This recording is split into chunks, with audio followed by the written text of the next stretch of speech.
नमस्कार, मी सुवर्णा जोशी। दिवसभरातल्या सगळ्या वेगवान घडामोडी आपण या बुलेटिनमध्ये बघणार आहोत। पहिल्या टप्प्यासाठी होणाऱ्या निवडणुकीकरता उमेदवारी अर्ज भरण्याची आज अंतिम तारीख आहे। त्यामुळे निवडणुकीच्या रिंगणात उतरणारे बहुतांश उमेदवार उमेदवारी अर्ज दाखल करतील। सत्ताधारी पक्षातील प्रीतम मुंडे, नितीन गडकरींसह नाना पटोले उमेदवारी अर्ज भरणार आहेत, तर काँग्रेसमधून सुशीलकुमार शिंदे, अशोक चव्हाण अर्ज दाखल करतील। करवीर नगरी कोल्हापूरमध्ये महायुतीच्या प्रचाराचा नारळ काल फोडण्यात आला। युतीच्या या सभेत शिवसेना पक्षप्रमुख उद्धव ठाकरे आणि मुख्यमंत्री देवेंद्र फडणवीस यांनी शरद पवारांसह आघाडीच्या नेत्यांवर घणाघात केला। देश चालवण्यासाठी 56 पक्ष नव्हे तर 56 इंचाची छाती लागते, अशा शब्दात मुख्यमंत्री देवेंद्र फडणवीसांनी महाआघाडीवर घणाघात केलाय। आघाडीत 56 पक्ष एकत्र आलेत, पण त्यांची नोंदणी तरी आहे का, असा सवाल मुख्यमंत्र्यांनी केला। राष्ट्रवादी काँग्रेसला उमेदवारच मिळत नाहीयेत। माढ्यामधून तर कॅप्टननंच घाबरून माघार घेतली आहे आणि कॅप्टन 12वा खेळाडू झालाय, अशा शब्दात मुख्यमंत्र्यांनी शरद पवारांवर टीका केली।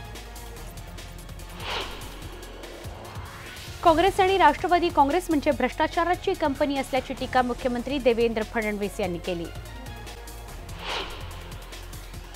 तर अलीकडच्या काळात पोपटही बोलू लागलाय। पवारांकडून सुपारी घेऊन भाषण करणाऱ्या पोपटाचे विधानसभा आणि महापालिका निवडणुकांमध्ये आम्हीच कपडे उतरवले आहेत, अशा शब्दांमध्ये मुख्यमंत्री देवेंद्र फडणवीसांनी मनसे अध्यक्ष राज ठाकरेंवर टीका केली।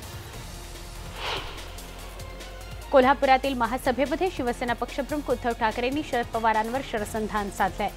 विरोधी पक्षांमध्ये आता शिल्लक कोण आहे हेच कळत नाही, म्हणून देवेंद्रची कृपा करून शरद पवारांना भाजपमध्ये घेऊ नका, अशी माणसं आपल्या दारात नकोत, अशा शब्दात उद्धव ठाकरेंनी पवारांवर टीका केली।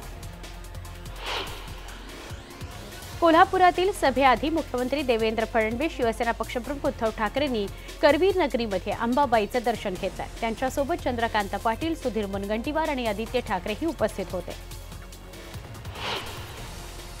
अंबाबाईच्या मंदिरात असताना एक छोटासा किस्साही घडला। सुरक्षारक्षक बूट घालून मंदिरात जातोय हे उद्धव ठाकरे आणि आदित्य ठाकरे या दोघांच्या एकाच वेळी लक्षात आलं। उद्धव यांनी सुरक्षारक्षकाच्या लक्षात ही बाब आणून दिली। त्यानं बूट काढले आणि मग तो उद्धव ठाकरेंबरोबर मंदिरात गेला। सातारा लोकसभेचे उमेदवार उदयनराजे भोसले यांच्या प्रचारासाठी महाआघाडीची भव्य सभा पार पडली। यावेळी शरद पवार आणि माजी मुख्यमंत्री पृथ्वीराज चव्हाण एकाच व्यासपीठावर उपस्थित होते। उदयनराजे भोसलेंच्या भाषणानंतर पवारांनी राजेंची कॉलर उडवली आणि उदयनराजेंच्या स्टाईलचं कौतुक केलं। पवारांच्या या शाबासकीनं उदयनराजे व्यासपीठावरच सगळ्यांसमोरच लाजले। पुलवामा हल्ल्यातील शहीद जवानांच्या कुटुंबियांची चौकशी करायला पंतप्रधान मोदींकडे वेळ नाही, मात्र पाकिस्तानवर भारतीय लष्कराने केलेल्या एअर स्ट्राईकचा राजकारणासाठी वापर करून घेण्यासाठी पंतप्रधान मशगूल आहेत, अशी टीका शरद पवारांनी पंतप्रधान नरेंद्र मोदींवर केली। देशात सध्या हिटलरशाही मोदींचं सरकार आहे। मोदींनी देशातील सगळ्या स्वायत्त संस्थांचं स्वातंत्र्य हिरावून घेतल्याची टीका माजी मुख्यमंत्री पृथ्वीराज चव्हाण यांनी केली। पालघर नगर परिषदेच्या निवडणुकीसाठी रविवारी 67.57% मतदान झालं। दुपारच्या सत्रात कडाक्याच्या उन्हामुळे मतदारांनी पाठ फिरवली आणि त्यामुळे मतदान केंद्रात दुपारचा वेळ शुकशुकाट होता। काँग्रेस कार्यकारिणीची समितीची आज नवी दिल्लीत बैठक होणार आहे। काँग्रेसचे अध्यक्ष राहुल गांधी यांनी ही बैठक बोलावली आहे। जाहीरनामा तयारी समिती निवडणूक जाहीरनामात मान्यतेसाठी या बैठकीत सादर करू शकेल। हा जाहीरनामा प्रसिद्ध करण्याच्या तारखेवरही यावेळी निर्णय घेतला जाईल। राष्ट्रवादी काँग्रेसचा जाहीरनामा आज प्रकाशित करण्यात येणार आहे। दुपारी 4:30च्या सुमारास राष्ट्रवादी काँग्रेसचा जाहीरनामा समोर येईल। सातारा जिल्हा परिषदेचे अध्यक्ष रणजितसिंह नाईक निंबाळकर आज दुपारी 3 वाजता भाजपमध्ये प्रवेश करणार आहेत। भाजप निंबाळकरांना माढाची उमेदवारी देणार आहे। मुंबईतील मंत्रालयासमोरील महिला विकास मंडळाच्या कार्यालयात मुख्यमंत्र्यांच्या उपस्थितीत रणजितसिंह भाजपमध्ये प्रवेश करतील। माजी मंत्री आणि सांगलीतील काँग्रेसचे नेते प्रतीक पाटील यांनी पक्षाला सोडचिठ्ठी दिली आहे। प्रतीक पाटील यांच्या निर्णयामुळे काँग्रेसला मोठा धक्का बसलाय। काँग्रेसने सांगली लोकसभा मतदारसंघ स्वाभिमानी शेतकरी संघटनेला सोडण्याचा निर्णय घेताना नाराज पाटील यांनी हा निर्णय घेतल्याचं सांगण्यात येत आहे। माथाडी नेते नरेंद्र पाटील यांनी कोल्हापुरातील महायुतीच्या सभेत शिवसेनेत प्रवेश केला। उद्धव ठाकरे यांनी नरेंद्र पाटील यांच्या हातावर शिवबंधन बांधलं। कोल्हापुरातील आघाडीच्या कार्यकर्त्यांमधील नाराजी दूर करण्यासाठी राष्ट्रवादी काँग्रेसचे प्रदेशाध्यक्ष जयंत पाटील यांनी बैठक घेतली। कोल्हापूर आणि हातकणंगले या दोन्ही जागा निवडून आणण्यासाठी आघाडीचा धर्म पाळला पाहिजे असा सल्ला जयंत पाटलांनी कार्यकर्त्यांना दिला। काँग्रेसने उमेदवारांची नवीन यादी जाहीर केली आहे। या यादीत चंद्रपूरमधील बांगडे यांचा पत्ता कट करून सुरेश धानोरकरांना उमेदवारी देण्यात आली आहे। तर रामटेक मतदारसंघातून किशोर गजभिये, अकोल्यातून हिदायत पटेल आणि हिंगोलीतून सुभाष वानखेडेंना उमेदवारी देण्यात आली आहे। पंतप्रधान नरेंद्र मोदींची वर्ध्यातील 28 तारखेची सभा पुढे ढकलण्यात आली आहे। ही सभा आता 2 एप्रिलला होणार आहे। मोदी वर्ध्यातून प्रचाराचा शुभारंभ करणार आहेत। सातारा जिल्हा काँग्रेसचे अध्यक्ष रणजितसिंह नाईक निंबाळकर आज भाजपमध्ये प्रवेश करतायत। भाजप निंबाळकरांना माढाची उमेदवारी देण्याची चर्चा आहे। भाजपचे विद्यमान खासदार दिलीप गांधी यांचे सुपुत्र सुवेंद्र गांधी अहमदनगरमधून अपक्ष निवडणूक लढवणार आहेत। सुजय विखे पाटील यांना भाजपनं नगरमधून तिकीट दिल्यानं दिलीप गांधी नाराज होते। भंडारा गोंदिया लोकसभा मतदारसंघात भाजपचे किसान मोर्चा प्रदेश उपाध्यक्ष राजेंद्र पटले हे अपक्ष म्हणून निवडणूक रिंगणात उतरणार आहेत। पटले हे आज लोकसभेसाठी अपक्ष उमेदवारी अर्ज दाखल करतील। तर भंडारा गोंदिया मतदारसंघाच्या राष्ट्रवादी काँग्रेसमध्ये उमेदवारीचा पेच सुटलाय। राष्ट्रवादी काँग्रेसकडून भंडारा गोंदियासाठी माजी राज्यमंत्री नाना पंचबुद्धे यांना उमेदवारी देण्यात आल्याची माहिती नवाब मलिक यांनी दिली आहे। हिंगोलीमध्ये लोकसभा उमेदवारीवरून मोठी चुरस पाहायला मिळते। काँग्रेस खासदार राजीव सातव यांनी निवडणुकीतून माघार घेतल्यानंतर आता काँग्रेसने भाजपचे सुभाष वानखेडे यांना काँग्रेसकडून उमेदवारी दिली आहे। त्यामुळे भाजपमधून हिंगोलीची उमेदवारी न मिळाल्यानं वानखेडेंनी काँग्रेसमधून निवडणूक लढवण्याचा आता निर्णय घेतलेला आहे। शिवसेनेतून राहुल शेवाळेंना दक्षिण मध्य मुंबईतून उमेदवारी देण्यात आली आहे। राहुल शेवाळेंच्या उमेदवारीला पूर्ण पाठिंबा असल्याची प्रतिक्रिया रामदास आठवलेंनी दिली। जनता प्रचंड मतांनी त्यांना निवडून आणेल असा विश्वासही आठवलेंनी व्यक्त केला। भिवंडी लोकसभेसाठी काँग्रेसने सुरेश टावरे यांना उमेदवारी जाहीर केली आहे। त्यामुळे अखिल भारतीय काँग्रेस कमिटीचे सदस्य विश्वनाथ पाटील यांनी बंडाचं निशाण फडकावलं आहे। विश्वनाथ पाटील यांनी सुरेश पाटलांवर गद्दार असल्याची टीकाही केली आहे। शिरूर लोकसभा मतदारसंघातील राष्ट्रवादी काँग्रेसचे उमेदवार डॉक्टर अमोल कोल्हे काल प्रचार फेरी दरम्यान पिंपरीत चक्क घोड्यावर स्वार झाले। भोसरी विधानसभा मतदारसंघात कोल्हे यांच्या रॅलीचं आयोजन करण्यात आलं होतं। त्यावेळी सानेत चौकात कार्यकर्त्यांनी घोडा आणला आणि त्या घोड्यावर कोल्हे विराजमान होताच त्यांच्यासोबत सेल्फी काढण्यासाठी एकच गर्दी जमली। पार्थकडून आपल्या मतदारसंघाचा झंझावाती दौरा सुरू आहे। या दौऱ्यादरम्यान ते इस्कॉनच्या एका कार्यक्रमात सहभागी झाले होते। यावेळी त्यांनी हरे राम हरे कृष्णच्या गीतावर काही काळ ठेकाही धरला। एकीकडे राष्ट्रवादी काँग्रेसचे मावळचे उमेदवार पार्थ पवार यांनी हरे राम हरे कृष्ण या गाण्यावर ठेका धरला। दुसरीकडे भाजपचे आमदार महेश राणगे यांच्या पहलवानांनी त्यांच्या ठेक्याचा व्हिडिओ व्हायरल केला। काँग्रेस पक्षातील 2 आमदारांनी पैशाचं राजकारण करून पक्षाला वेठीस देण्याचं काम केलंय। मुद्दाम ऑडिओ क्लिप व्हायरल करण्यात आल्याचा गंभीर आरोप विनायक बागडे यांनी केलाय। बारामती लोकसभा मतदारसंघातील भाजपच्या उमेदवार कांचन कुल यांच्या प्रचारार्थ आमदार राहुल कुल यांनी ग्रामदैवत शंभू महादेवाचं दर्शन घेतलं। यानंतर त्यांनी गावभेट दौऱ्याला सुरुवात केली। जळगाव लोकसभा मतदारसंघात भाजपकडून आमदार स्मिता वाघ यांना उमेदवारी देण्यात आली आहे। यावर खासदार ए.टी. पाटील यांच्यासह त्यांच्या समर्थकांनी नाराजी व्यक्त केली। तिकीट का कापलं याचं स्पष्टीकरण द्यावं अशी मागणी यावेळी कार्यकर्त्यांनी केली। आगामी लोकसभा निवडणुकीच्या अनुषंगाने घातपात रोखण्यासाठी शोधपथक कार्यरत आहे। वाशिम येथील बॉम्ब शोधक पथकानं उंबरडा बाजारातील गजानन महाराज मंदिर आणि परिसराची पाहणी केली। निवडणुकीदरम्यान अनुचित प्रकार घडू नयेत म्हणून जिल्हाभर बॉम्ब शोध आणि नाशक पथक तपासणी मोहीम राबवत आहे। मैं भी चौकीदार ही ट्विटरवर सुरू करण्यात आलेली मोहीम भाजपचे राष्ट्रीय अध्यक्ष अमित शहा यांनी रविवारी फेसबुकवर सुद्धा सुरू केली। अमित शहांनी फेसबुकवरील त्यांचा प्रोफाईल फोटो बदलला। आता त्यांच्या प्रोफाईल फोटोमध्ये मोदी मागच्या बाजूला आणि अमित शहा पुढच्या बाजूला दिसतायत। त्यांच्या दोघांच्या बाजूला मैं भी चौकीदार असं लिहिलंय। दरम्यान प्रोफाईल बदलल्यावर हजारो लाईक्सही त्यांना मिळाल्या। सीएसएमटी मुंबई ते हजरत निजामुद्दीन दिल्ली या मध्य रेल्वे मार्गावरून धावणाऱ्या राजधानी एक्सप्रेसचा वेग वाढलाय। 1535 किलोमीटर अंतर कापण्यासाठी या गाडीला आता 19 तासांऐवजी 18 तासांचा अवधी लागणार आहे। मध्य रेल्वे प्रशासनाने शनिवारपासून राजधानी एक्सप्रेसचा वेग वाढवण्याचा निर्णय घेतलाय। हिमालय पूल कोसळून 6 जणांचे प्राण गेल्यानंतर धास्तावलेल्या मुंबई पालिका प्रशासनाने अति धोकादायक पूल पाडण्याचा सपाटा सुरू केलाय। गेल्या गुरुवारी मरीन लाईन्स रेल्वे स्थानकाबाहेरील 2 पादचारी पुलांवर हातोडा चालवल्यानंतर कुर्ला इथल्या बर्वेनगरचा पूल जमीनदोस्त करण्यात आला। पावसाळ्यात रुळांवर साचणारं पाणी आणि त्यातून होणारा लोकल खोळंबा टाळण्यासाठी पश्चिम रेल्वेवर पर्जन्यमापक यंत्रणा बसवण्यात येणार आहे। 10 जागा निश्चित झाल्या असून एप्रिलमध्ये ही यंत्रणा कार्यान्वित होणार असल्याचं सांगण्यात आलंय।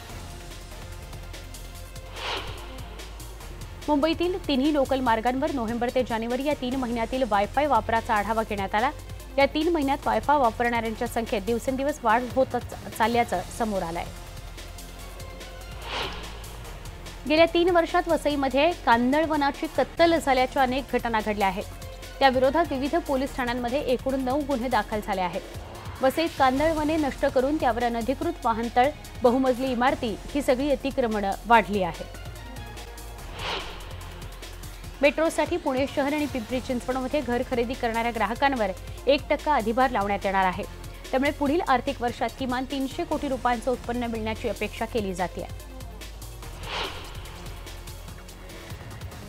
पुढची बातमी, मराठवाड्याला यंदाचा उन्हाळा अतिशय भयावह जाण्याची चिन्ह निर्माण झाली आहेत। मोठ्या, मध्यम, लघु प्रकल्प बंधाऱ्यांमध्ये फक्त 4.25% इतकाच पाणीसाठा शिल्लक असल्यानं पिण्याच्या पाण्याचा गंभीर प्रश्न पावसाळ्यापर्यंत असणार आहे।